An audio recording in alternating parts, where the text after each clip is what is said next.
The largest study in history of those eating plant-based diets recently compared the nutrient profiles of about 30,000 non-vegetarians to 20,000 vegetarians, and about 5,000 vegans, flexitarians, and no-meat except fish eaters, allowing us to finally put to rest the perennial question, do vegetarians get enough protein?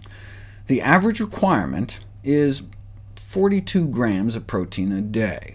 Non-vegetarians get way more than they need, and so does everyone else.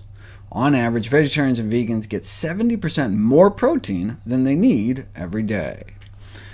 Surprising that there's so much fuss about protein in this country when less than 3% of adults don't make the cut, presumably folks on extreme calorie-restricted diets who just aren't eating enough food, period. But 97% of Americans get enough protein.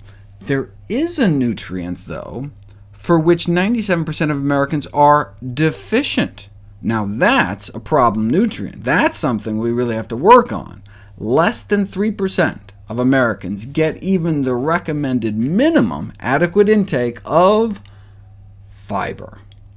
So the question isn't where do you get your protein, but where do you get your fiber? We only get about 15 grams a day. The minimum daily requirement is 31.5, so we get less than half the minimum.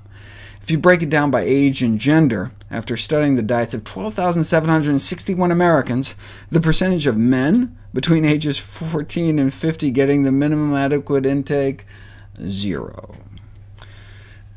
This deficit is stunning, in that dietary fiber has been protectively associated with the risk of diabetes, metabolic syndrome, cardiovascular disease, obesity, and various cancers, as well as high cholesterol, blood pressure, and blood sugars.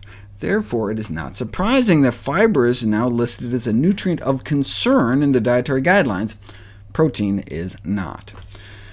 One problem is that most people have no idea what's in their food. More than half of Americans think steak is a significant fiber source. By definition, fiber is only found in plants. There's no fiber in meat, dairy, or eggs, and little or no fiber in junk food. Therein lies the problem. Americans should be eating more beans, vegetables, fruits, whole grains. How are we doing on that? Well, 96% of Americans don't eat the recommended minimum daily intake of beans. 96% don't eat the measly minimum for greens. 99% don't get enough whole grains. Look at these numbers. Nearly the entire U.S. population fails to eat enough whole plant foods, and it's not getting any better. A lack of progress that's disappointing.